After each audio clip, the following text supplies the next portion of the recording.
The allegory of Ezekiel 16 is critical in studying and understanding the context of Babylonian exile.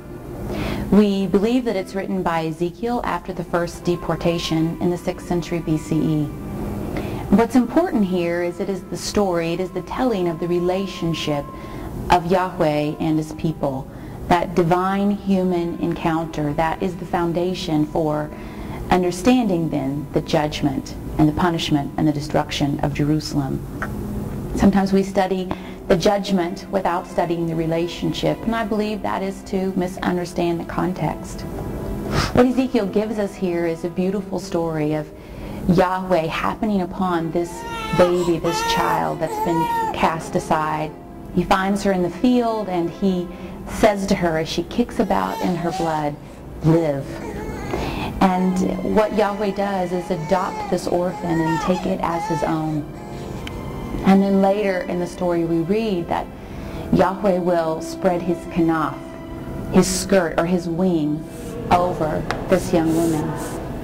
And this is significant. This is the same Hebrew word Kanaph that is used in Ruth, the story where Boaz tells her she's come under the Kanaph of Yahweh. She's sought refuge under the wing of Yahweh.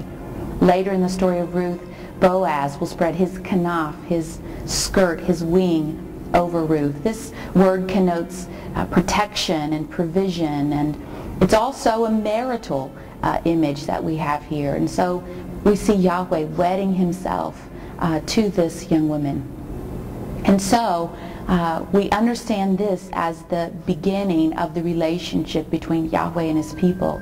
That it's an orphan who is adopted by a king and later married by a king, given ornaments and washed with fine oils and anointed and clothed in embroidered beautiful fabric, and her feet are shod with leather, and she's given every blessing and gift of being wed to the king. And then later she makes decisions, of course, to give herself away to others.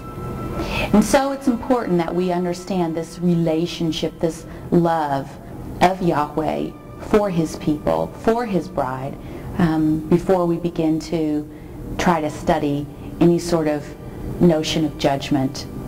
That what precedes that is love and relationship and unity and oneness. And it is only after that's betrayed that Yahweh acts.